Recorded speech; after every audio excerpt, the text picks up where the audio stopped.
Does chemistry play a role in baking?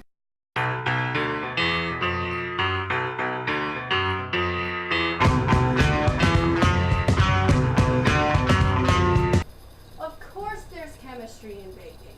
I'm Chef Samantha, and this is my assistant, Chef Bubsy, who will be attempting to bake cupcakes during the filming of this production. But we'll be checking on him in a few minutes. Anyway, first, before we get to baking, we're going to have to go through the do's and don'ts of baking.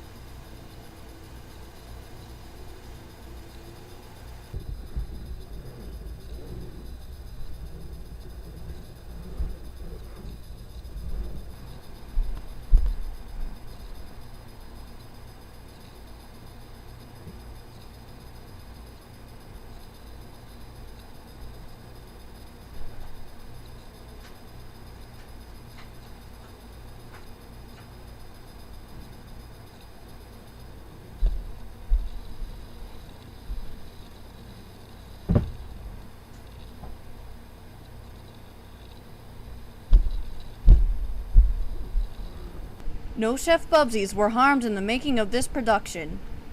Alright, now I'm gonna get to start to bake.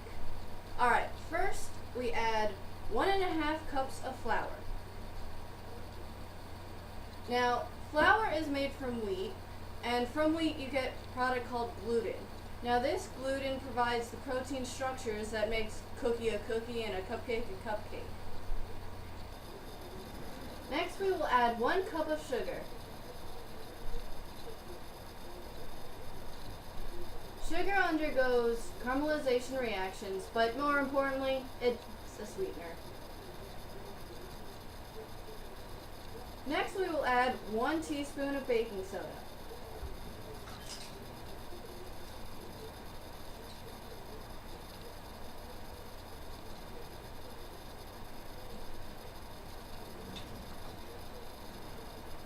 Baking soda is added because when it reacts while baking the cupcakes, it makes carbon dioxide, which makes it bubbly and it rises and makes it nice and light and fluffy.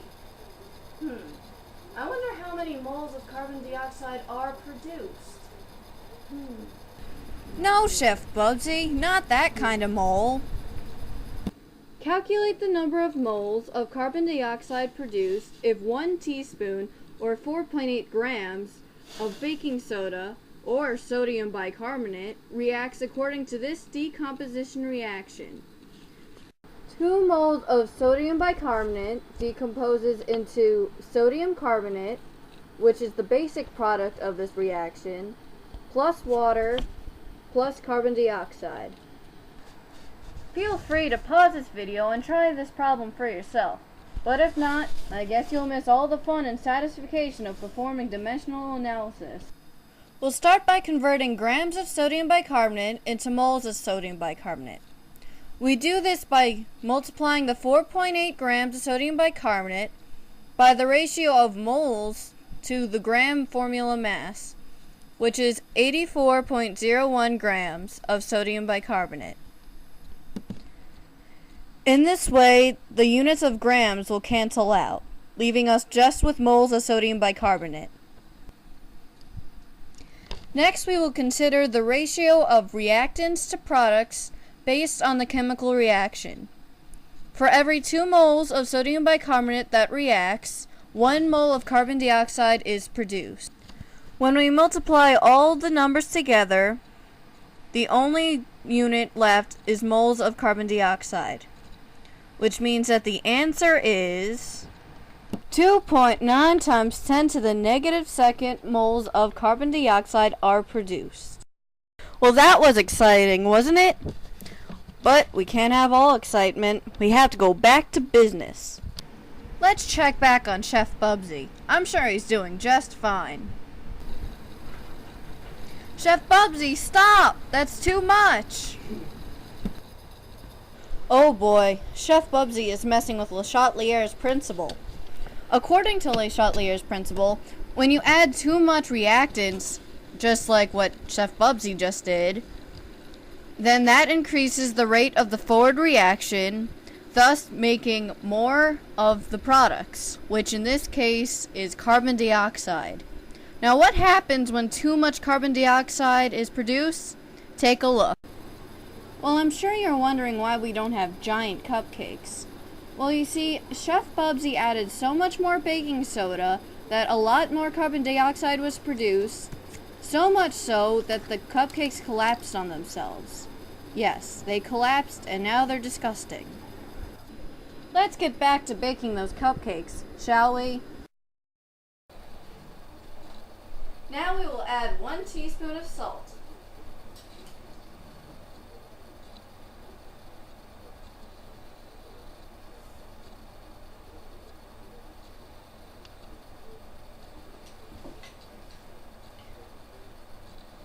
People add salt to bring out the other flavors put into the cupcakes. Next, we will add 1/2 cup of cocoa powder. Obviously, we're making chocolate cupcakes, so this adds the chocolatiness. Also, chocolate is slightly acidic, which will help neutralize the basic products from the baking soda reaction. Now I'm going to add 1 cup of water.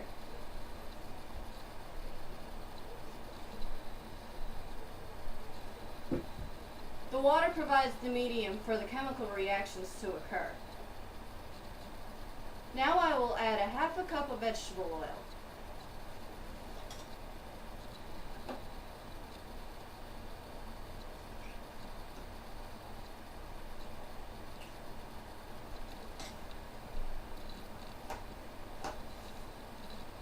Fat in the vegetable oil weakens the gluten structure so you can make soft baked goods. And it also traps the air bubble so it can expand and make it nice and light. Now we will add 1 teaspoon of vinegar. That's right, vinegar. Okay, that might sound disgusting, but as we all know, vinegar is really acetic acid. And this acid will also help neutralize the base caused by the baking soda reaction. This is so that there's no bitter taste in the cupcakes.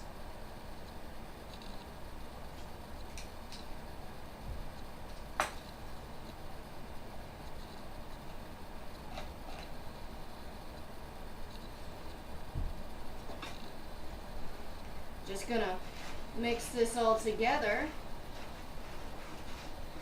Speaking of mixing all together, this cake mix is not an element. It's not a compound. It's a mixture. Because there is no set ratio to what makes up a cupcake. Therefore, you can add, subtract to whatever you want, as long as you keep within the cupcake realm. Seriously, Chef Bubsy, relish in cupcakes? I said within the realm of cupcakes. For instance, it might be better if I add 1 teaspoon of vanilla extract.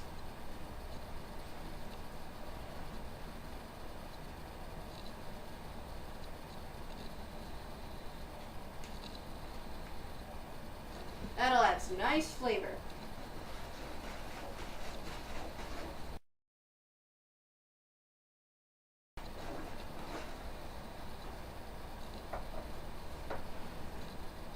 Now look at that. Now isn't that the finest mixture you ever did see? That's what I thought. Now I'm going to spare you the boring part of this presentation of me scooping each one out into the cupcake tin. I think we all know how that goes.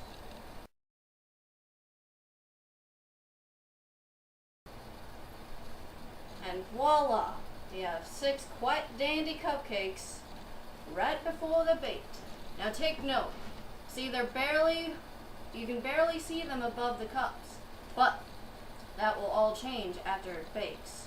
If everything goes to plan with the baking soda reaction. Now all I'm going to do is bake these at 350 for 25 minutes. I wonder what we should do until then.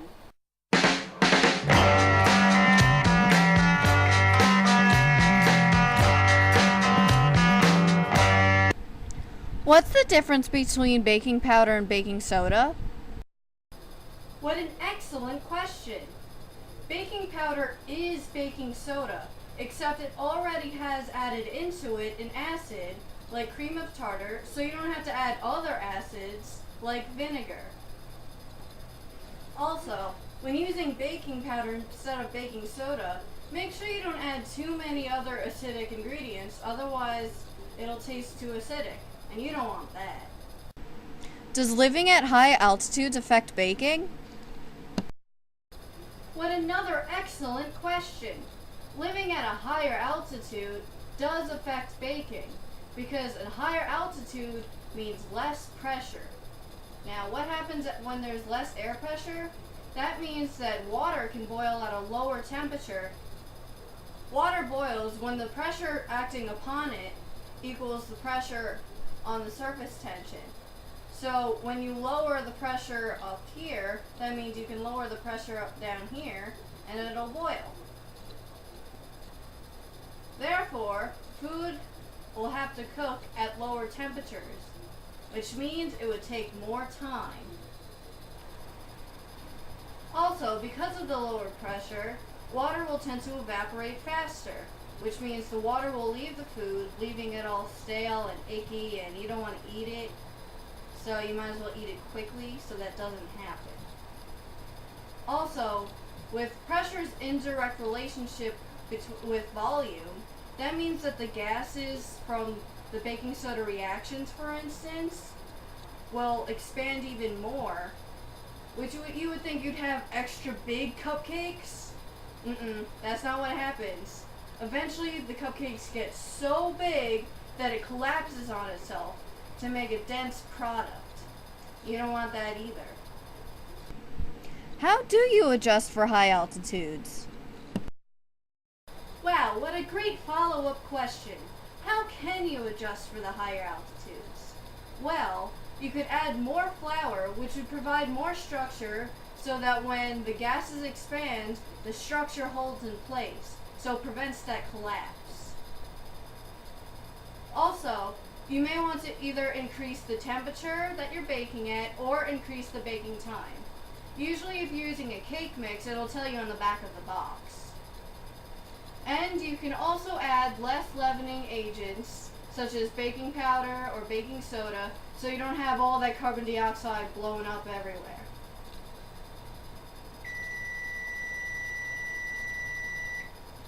Wow, the cupcakes are done already? Time sure flies fast when you're talking about chemistry. And there you have it, freshly baked cupcakes. Now you can see, after they bake, that you can now see them over the tin, which means they've risen, which means that the baking soda reaction worked. Hooray for chemistry.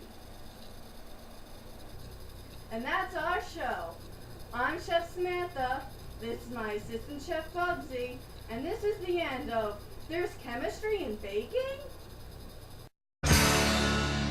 Her Majesty's a pretty nice girl, but she doesn't have a lot to say. Her Majesty's a pretty nice girl, but she changes from day to day. I wanna tell her that I love her a lot, but I gotta get a belly full of wine. Her Majesty's a pretty nice girl, someday I'm gonna make her mine, oh yeah, someday I'm gonna make her mine.